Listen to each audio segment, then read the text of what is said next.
Hello అండి అందరికీ. అయితే మా బాబేమో 10 మంత్స్కే నడవడం స్టార్ట్ చేసేసాడు. సో వాడి నడకకి హెల్ప్ అవ్వడానికి వాడి నడవడం కన్నా ముందే నేను వాడితో కొన్ని యాక్టివిటీస్ చేయించాను. అవేంటో మీకు హెల్ప్ అవుతాయేమో చూసేయండి. సో మొదటిది ఏంటి అంటే, ఇలా సోఫా సెట్ పైన కానీ ఎక్కడైనా కొంచెం హైట్లో ఇలాంటి బొమ్మలు ఏమైనా కొంచెం దూరంగా పెడితే వాటి కోసం వాళ్ళు వెళ్తారు కదా. సో వెళ్ళేటప్పుడు కొంచెం చిన్నగా అలా అడుగులు వేస్తారు. అండ్ ఎలాగో సోఫా సెట్ ఉంటుంది కాబట్టి దాన్ని పట్టుకొని అలా నడవడానికి ట్రై చేస్తారనమాట. ఇలా ఏదైనా కొంచెం అందుబాటులో పెట్టండి అనమాట, మరీ దూరంగా కాకుండా. మరీ దూరంగా పెడితే డిస్కరేజ్ అయిపోతారు. సో రెండోది ఏంటి అంటే, ఇలాగే సోఫా సెట్ పైన కానీ ఎక్కడైనా కానీ వస్తువు కొంచెం ఒక వస్తువే దూరంగా పెట్టండి, ఎక్కువ కాకుండా. సో వాళ్ళు స్టార్టింగ్ పాయింట్ నుంచి ఎండింగ్ పాయింట్ వరకు అది పట్టుకొని నడవడానికి వెళ్తారనమాట. ఫర్ ఎగ్జాంపుల్ ఇప్పుడు చూడండి, తనే ఏమో మేము సోఫా ఎడ్జ్లో పెట్టాము కదా బ్యాట్ని. సో స్టార్టింగ్ పాయింట్ నుంచి అలా కొంచెం దాన్ని పట్టుకొని నడవడానికి అలా ట్రై చేస్తున్నాడు అనమాట. నెక్స్ట్ ఏంటి అంటే, ఇలా ఏదైనా ఒక 2 బాల్స్ కానీ ఏమైనా వాళ్ళ చేతికి ఇవ్వండి అనమాట. సో దానివల్ల వాళ్ళకి బ్యాలెన్స్ వస్తుంది. సో ఆ బ్యాలెన్స్తో కొంచెం నడవడానికి అలా ట్రై చేస్తారనమాట. ఇది మాత్రం చాలా ఇంపార్టెంట్.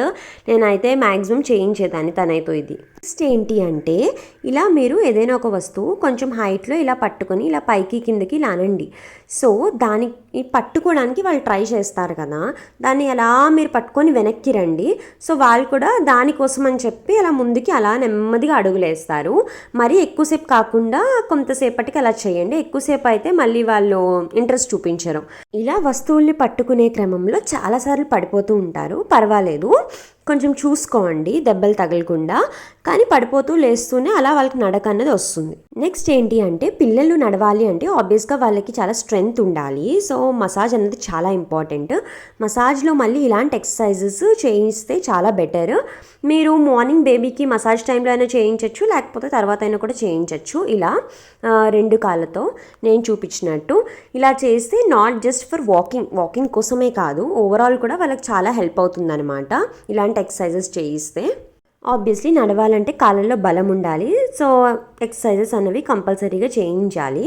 ఇదండి. ఇప్పుడు ఏంటి అంటే, దయచేసి పిల్లల్ని నడిపించడానికి ట్రై చేసినప్పుడు ఇలా పట్టుకోవద్దు, ఇలా అస్సలు చేయొద్దు. ఇదిగోండి ఇలా పట్టుకోండి అక్కడ భుజం దగ్గర.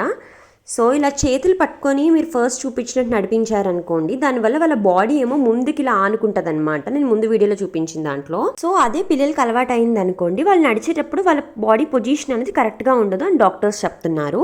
సో వీళ్ళు నడిపించేటప్పుడు ఎలాంటి జాగ్రత్తలు తీసుకోవాలని నేను తెలుసుకునేటప్పుడు ఈ విషయం తెలుసుకున్నాను. దీనితో పాటు నేను ఎప్పుడు మా బాబుకి వాకర్ అన్నది అస్సలు వాడలేదు. ఇగోండి ఇలాంటిది కావాలంటే మీరు వాడుకోవచ్చు. దీన్ని పుష్ వాకర్స్ అంటారు. కానీ నార్మల్ సిట్ వాకర్స్ ఇలాంటివి మాత్రం దయచేసి వాడద్దు. వీటి వల్ల అంటే పిల్లలకి డెవలప్మెంటల్ డిలేస్ వస్తున్నాయంట, అండ్ చాలా ప్రాబ్లమ్స్ కూడా వస్తున్నాయంట. నేనైతే ఏ రకమైన వాకర్ తనకి వాడలేదు. సో ఒకవేళ మీరు వాడాలనుకున్నా కూడా పుష్ వాకర్ ఇస్ బెటర్ అని డాక్టర్స్ చెప్తున్నారు. ఈ వాకర్ అయితే మాత్రం వద్దంటున్నారు. ఇదండి. వీడియో నచ్చితే please like, share and subscribe. మనం మంచి ఫ్రెండ్స్ అవుదాం. అలానే ఇంకా మంచి ఇన్ఫర్మేషన్ మనం షేర్ చేసుకుందాం. బాయ్.